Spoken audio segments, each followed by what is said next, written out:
Hello class 12th. Today we will start exercise 8.1 application of integral. तो आप क्या सीखेंगे इस एक्सरसाइज में? How to find out area between a line between lines and curves. कोई एक कर्व दिया होगा और लाइन दी होगी, उसके बीच का आपको एरिया पता करना होगा. कर्व में क्या क्या हो सकता है? Circle, parabola and ellipse. तो मैं क्वेश्चन करवाता हूं और जैसे जैसे जो चीजें आएंगी क्लास 11 की कुछ कंसेप्चुअल चीज यूज होगी वो मैं आपको बताता चलूंगा. तो पहला क्वेश्चन दिया है, find the area of region bounded by the curve y square is equal to x, x is equal to 1, x is equal to 4 and x axis in the first quadrant. कई NCERT book में first quadrant नहीं लिखा है, x axis और इन the first quadrant. यानी ये आप बनाइए पहले कर्व. तो हमें कैसे मालूम पड़ेगा कि ये y square is equal to x parabola है? क्लास 11 का याद कीजिए, मैंने आपको बताया था y square is equal to 4ax. X axis के पॉजिटिव की तरफ होता है और x square is equal to 4ay y axis के पॉजिटिव की तरफ होता है. स्टैंडर्ड फॉर्म है पैराबोला के, ठीक है. और यहाँ नेगेटिव साइड में यही हो जाएगा, y square is equal to -4ax और x square is equal to -4ay. खैर, पहले आपने पैराबोला बनाया, एक्स एक्सिस के पॉजिटिव की तरफ आया है. क्यों? क्योंकि y square is equal to x दिया है. एक्स एक्सिस लाइंस कौन सी हैं? X is equal to 1. तो x is equal to 1 x के फॉर्म में केवल कोई दिया हो तो वो होता है एक लाइन जो कि वाई एक्सिस के पैरेलल है. तो ये आपकी लाइन होगी पहली. दूसरी एक्स इज इक्वल टू 4 ये हो गई. अब x is equal to 1 x axis को कहां टच करेगी? 1,0 पे. एक्स इज इक्वल टू 4 कहां टच करेगी एक्स एक्सिस को? 4,0. तो हम ये दो लाइन हो गई, एक कर्व हो गया, पैराबोला हो गया, ये एक्स एक्सिस हो गया. देखिए ये दो लाइंस हैं, ये एक्स एक्सिस है और एक कर्व है. ये वाला एरिया आपको पता करना है, ये एरिया पता करना है. तो इसको हम इंटीग्रेट करेंगे कहां से कहां तक लेकर? 1 से 4 तक, यानी एक्स एक्सिस 1 से 4 तक. देखिए तो आपको स्टैंडर्ड फॉर्म क्या लिखना होता है? जब x की वैल्यू ले रहे हैं तो यहां dx आएगा. तो y dx मैंने लिखा है. इसका मतलब आपका यहां जो y दिया है कर्व, उसकी वैल्यू निकालिए. तो y square is equal to x है, तो y is equal to root x, यानी कि x पावर हाफ. आपका जो कर्व दिया है y square is equal to x, तो y is equal to root x आ जाएगा, यानी कि y is equal to x power half. तो जब x की वैल्यू ली है, x एक्सिस की वैल्यू ली है, तो यहाँ dx लिखना मस्ट है. और जब यहाँ dx लिखा है तो यहाँ कुछ भी होना चाहिए, that must be in the form of x. तो मैंने लिखा तो है y dx, लेकिन यहाँ से y की वैल्यू निकाल के ले आया x पावर हाफ. तभी तो आप इंटीग्रेट कर पाओगे.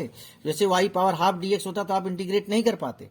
भाई dx दिया है तो everything should be in the form of x.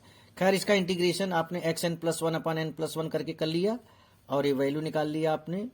पहले 4 रखा यहाँ पर, 4 पावर 3/2 माइनस 1 पावर 3/2. 4 पावर 3/2 की वैल्यू देखिए 8 कैसे आती है. 4 को आप लिख सकते हैं 2 स्क्वायर, कैंसिल हो गया, 2 क्यूब 8 आ गया.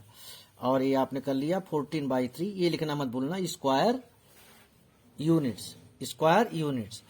अगर यहीं पर फर्स्ट क्वाड्रेंट नाम नहीं दिया होता, फर्स्ट क्वाड्रेंट जैसा कुछ नहीं किया कहा होता, तो आपका एरिया, इस जो एरिया आया है इसी में 2 का मल्टीप्लाई कर देते, क्योंकि ये सिमेट्रिक है. जितना एरिया यहाँ आया उतना एरिया यहाँ भी है. लेकिन फर्स्ट क्वाड्रेंट कहके यहीं पर आपका आंसर रुक जाएगा. अगर फर्स्ट क्वाड्रेंट मेंशन ना होता तो जो एरिया आया इसी में 2 का मल्टीप्लाई कर देते. अब हम चलेंगे क्वेश्चन नंबर 2 पर. तो यहां पर भी क्वेश्चन वही है, find the area of region bounded by curve y square is equal to 9x, x is equal to 2, x is equal to 4, x axis in the first quadrant. I hope आप, ये मैं diagram बना देता हूं, लेकिन आप ये खुद कर सकते हैं. बस मैं डायग्राम बना देता हूं. दिया है आपका y square is equal to 9x, तो y इज इक्वल टू क्या आ जाएगा? 3√x, यानी 3x पावर हाफ. पहले तो ये पैराबोला है, पैराबोला बना लिया हमने. लाइन कौन सी है? x इज इक्वल टू 2, तो x इज इक्वल टू 2 ये हो जाएगा. तो ये कहां टच करेगा इसे? 2,0 पर. दूसरी लाइन क्या है? x इज इक्वल टू 4, तो x इज इक्वल टू 4 ये हो गया. ये एक्सिस को कहां टच करेगा? 4,0. और यहां पर भी फर्स्ट क्वाड्रेंट बोला है, तो आप इसको इंटीग्रेट कर लेंगे 2 से लेकर 4 तक. और y की वैल्यू आप निकाल चुके हैं, 3x पावर हाफ dx. इसको सॉल्व कर लेंगे and you will get your answer. करना। अगर ना समझ में आए या आंसर ना आए तो आप कमेंट सेक्शन में लिखना, मैं इसका भी सोल्यूशन अपलोड कर दूंगा। अब हम चलते हैं क्वेश्चन नंबर 3 की तरफ। पहले और दूसरे क्वेश्चन दोनों जो हैं पैराबोला के ऊपर बेस्ड थे। तीसरे क्वेश्चन पे आते हैं। ये भी पैराबोला है। यहाँ क्या पता करना, find the area of region bounded by x square is equal to 4y and y is equal to 4, y is equal to 2, y is equal to 4, y axis और फर्स्ट क्वाड्रेंट। तो भाई सबसे पहले तो डायग्राम बनाएंगे। X square is equal to 4ay parabola का standard form होता है, लेकिन ध्यान रखना पड़ेगा ए वाई एक्सिस का पैराबोला है। यहाँ ध्यान रखना बहुत। डायग्राम आपने बनाया ऐसे पैराबोला का, रफली बना रहा हूं। अब ये line y is equal to 2, y के फॉर्म में जो होता है वो एक्स एक्सिस के पैरेलल होता है, एक्स एक्सिस के। तो y इज इक्वल टू 2 मैंने ये खींच लिया, ठीक है भाई। तो ये y एक्सिस कहां टच करेगा, 0,2। ध्यान रखना 2,0 मत लिख देना, 0,2। दूसरी लाइन क्या है, y इज इक्वल टू 4, ये भी एक्स एक्सिस के पैरेलल होगी और ये y को कहां टच करेगी, 0,4 पे, ठीक है ना। y एक्सिस की बात हो रही है। तो आपको एरिया क्या पता करना है, एकदम सिंपल आपको पता है, आपको ABCD पता करना है। तो आप एरिया पता कैसे करेंगे, एरिया ऑफ ABCD आप 2 से लेकर 4 तक इंटीग्रेट करेंगे, 2 से लेकर 4 तक। लेकिन ये 2 और 4 तो y की वैल्यू है, तो आप तुरंत यहां लिखेंगे dy। क्या लिखेंगे, dy। अब आप dy लिखें तो यहां पर सब कुछ x के फॉर्म में y के फॉर्म में आना चाहिए। dy लिखा है ना, तो x square is equal to 4y है। यहां पर देखिए जो कर्व है, तो x इज इक्वल टू क्या आ जाएगा, अंडर रूट 4y, और अंडर रूट 4y होता है 2y पावर हाफ। तो जो है आपका y के फॉर्म में आ जाएगा 2y पावर हाफ। मेरे कहने का मतलब जब आपने y की वैल्यूज लिखी तो यहाँ dy लिखा। अब यहाँ पर ये x की वैल्यू नहीं लिखनी है आपको, आपको x इज इक्वल टू क्या आ रहा है, वो y के फॉर्म में सब कुछ आ जाना चाहिए। तो सबसे पहले तो आप 2 बाहर निकालिए, पहले इसको स्टैंडर्ड फॉर्म में लाइए, इसका आप इंटीग्रेशन कीजिए जल्दी से। अब तो वही आ गया, वही y पावर 3/2 अपॉन 3/2 और 4 से लेकर 2 से लेकर 4 तक। 2 बाहर है, ध्यान रखिएगा, 2 यहाँ और ये ऊपर जाएगा तो 2/3। अब वैल्यू रखेंगे वही 4 पावर 3/2 माइनस 2 पावर 3/2, तो यहाँ आ गया 4/3। यहाँ ये होता है 8 और 2 पावर 3/2 होता है 2√2। तो आगे और बढ़ते हैं, मल्टीप्लाई कर देते हैं, इस 4 को अंदर ले जाते हैं तो क्या आ जाएगा आपका, 4 8 जा 32, देख लीजिए 4 8 जा 32, 4 2 जा 8, तो 32 माइनस 8√2 अपॉन 3 स्क्वायर यूनिट्स, ठीक है। अब हम आते हैं क्वेश्चन नंबर 4 पर। क्वेश्चन नंबर 4 में क्या, find the area of region bounded bye ellipse. यहां एलिप्स का आ गया, एलिप्स का भी मैंने क्लास 11th में आपको बता रखा है। यहां पर बेटा आपको मैं बताऊं कि एलिप्स के 2 स्टैंडर्ड फॉर्म होते हैं, बहुत सिंपल तरीके, मतलब स्टैंडर्ड फॉर्म तो x square upon a square plus y square upon b square equal to 1 होता है, बहुत अच्छी बात है। एक्स स्क्वायर के नीचे का नंबर बड़ा हो, एक्स स्क्वायर के नीचे का नंबर अगर बड़ा हो तो वो होता है एक्स एक्सिस का एलिप्स, जिसका मेजर एक्सिस एक्स एक्सिस पड़ेगा। और वाई स्क्वायर के नीचे का अगर नंबर बड़ा है तो वो होगा major axis on the y axis. तो यहाँ जो क्वेश्चन आपको दिया हुआ है, एक्स एक्सिस के नीचे का, एक्स स्क्वायर के नीचे का नंबर बड़ा है, तो आपको सिग्नल मिल रहा है, क्या मिल रहा है कि ये जो आपकी एलिप्स होगी इसका मेजर एक्सिस जो है, बड़ा वाला एक्सिस, वो एक्स एक्सिस पे पड़ेगा। तो अब देखिए 4 स्क्वायर और 3 स्क्वायर मैंने क्यों लिखा है अभी बता देता हूं आपको। पहले मैं एलिप्स का डायग्राम बना लूं, रफली डायग्राम बना रहा हूं। तो बेटा ये एक्स स्क्वायर अपॉन 4 स्क्वायर है, यानी कि ए एलिप्स एक्स एक्सिस को 4,0 और -4,0 पे टच कर रही है, एक्स एक्सिस को। वाई एक्सिस को 0,3 और 0,-3 पे टच कर रही है। ये है आपका ओरिजिन 0 0। अब इसमें आपको पूछा क्या है कि पूरा एलिप्स कितना एरिया कर रही है, बाउंड कर रही है, कवर कर रही है, तो आप इसका नाम दे दीजिए ओ ए बी। आप एरिया आप ओ ए बी निकालें, दो तरीके से निकाल सकते हैं, यहां ध्यान रखना। एरिया आप ओ ए बी, ये ट्रायंगल नहीं है, ये कर्व का पार्ट है, तो इसको आप इंटीग्रेट करेंगे कहां से कहां तक, 0 से 4 तक। देखिए ध्यान से, 0 से 4 तक।